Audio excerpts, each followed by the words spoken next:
Vauxhall in Luton has been agreed with the car giant's new Canadian owner. It guarantees no compulsory redundancies among the town's 2,000-strong workforce until 2013. The unions are claiming it as a victory, but it isn't all good news. The deal includes a 2-year pay freeze for workers. Our correspondent Neil Bradford joins us outside the Vauxhall plant now. Neil, what's the mood of workers like tonight? Well, no doubt the news is still filtering down to the workers on the late shift tonight, but those workers I have spoken to tonight have mixed views. For many, this is merely confirmation of something they'd already suspected. For others, there is relief that there will be no compulsory redundancies and that production here will continue until 2013. But for others, the big question remains, just how long after that does Vauxhall have a future in Luton? Vauxhall has been a part of the fabric of this town for more than 100 years. Today, the union Unite announced that it's here to stay, for the medium term at least. They say an agreement's in place with new owners Magna that'll see production at the van plant in Luton and the car factory at Ellesmere Port in Cheshire guaranteed until 2013. The union claims the deal removes any uncertainty for workers and could lead to a long-term future for the business. The important part of this deal for our Luton plant is that they've acknowledged it's got to stay as a major part of their manufacturing blueprint. But more importantly, if van wasn't to come available, then now they can also look at the possibility of a car-derived vehicle going into that plant. And that's really important, and it gives us more of an opportunity than we otherwise would have had. A statement from Vauxhall was equally upbeat, saying that this is very good news for Vauxhall's UK operations and is the result of a tremendous team effort between the leadership of Unite and the management team at Vauxhall. But every silver lining has a cloud, and in this case it's the compromises that have been made. They include confirmation that 600 jobs could still go in the UK through voluntary redundancies. Staff pay will be frozen for 2 years, and the deal only guarantees the UK plants will stay open until 2013. Nonetheless, the deal is being jumped upon as a victory by unions, Vauxhall management and the government. There's been a high-profile backing of Vauxhall by key members of the Labour Party. Deputy Leader Harriet Harman called in to talk to workers in Luton just last week. Business Secretary Peter Mandelson has visited Vauxhall's UK plants regularly in recent months. The news today is a very, very important step forward. It's something which I think is testimony to the workforce, both in Ellesmere Port and Luton. They're the ones who have introduced the productivity and the efficiency and taken out many of the costs. The government's obviously done a lot of work behind the scenes. The union's been working hard, and all credit to them. I've been doing my bit, speaking up and meeting Peter Mandelson, lobbying as hard as I can. And the unions locally have done a tremendous job as well. With the current contract to make vans due to end in 4 years' time, today's news only confirms what many had already expected. The key question remains, what can this plant and these workers make then? Well, let's have a look at that question, Neil. We think it's going to be safe until 2013. What about after then? Well, of course, that's what everyone wants to know, but no one can predict. The key to this factory survival in Luton is finding a replacement product to produce here. Now, the fact that van production will continue until 2013 now makes that more feasible, and the search is underway for a future product to build here. Neil, it seems that all parties seem to be claiming victory, but isn't this deal already in place, just without the added pay freeze? Well, certainly that's one way of looking at it, but what has changed is the language by all parties concerned. The Business Secretary, Lord Mandelson, said today that Magna has undertaken to find a replacement product for Luton, and the government will give all the help it can, he says. Now, the mood here is much more positive than it has been for many months. Neil, thanks for bringing us the news on that one.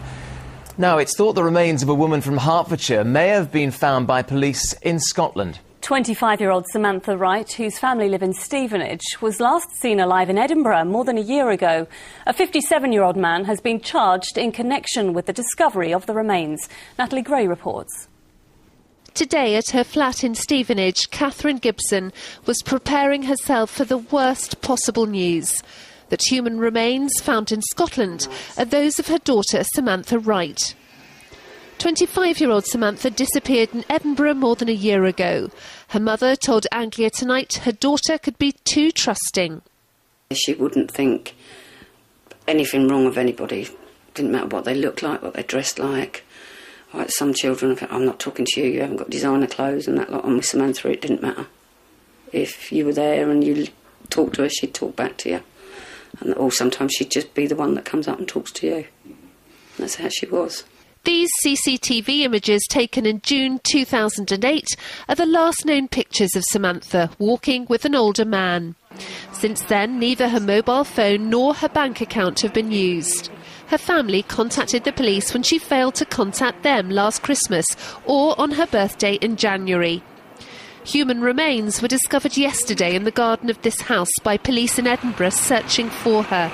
This is going to be a very thorough and painstaking search of both a garden and the property at 30 Magdalene Drive.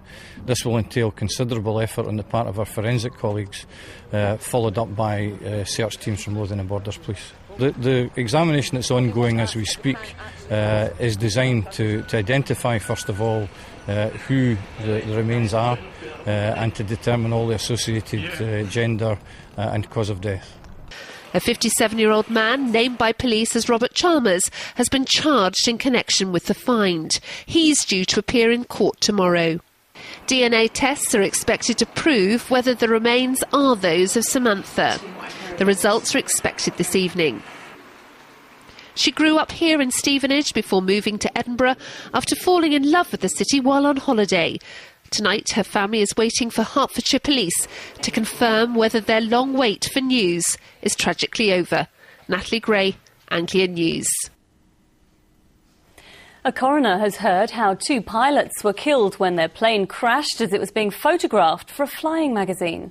Ian Davis and Steve Shutt were both highly experienced pilots. Mr Shutt owned the plane, but Mr Davis was believed to be flying it at the time. It struck a crop spraying machine as it came into land at Seething airfield near Norwich last year. Malcolm Robertson has this report. It was a year ago that 2 experienced pilots died when their 2-seater plane struck a crop sprayer and suffered what the coroner described as a catastrophic incident as it came into land at Seething airfield. They were on board a Christen Eagle, which was being photographed by freelance photographer Keith Wilson for an aviation magazine that one of the men was writing an article for. He was 49-year-old Ian Davis, a senior manager at Archant Newspapers who regularly flew from Seething. He died instantly. 51-year-old Steve Shutt, the co-owner of the plane, died 3 weeks later at Addenbrooke's Hospital in Cambridge. It was the first time they'd flown together.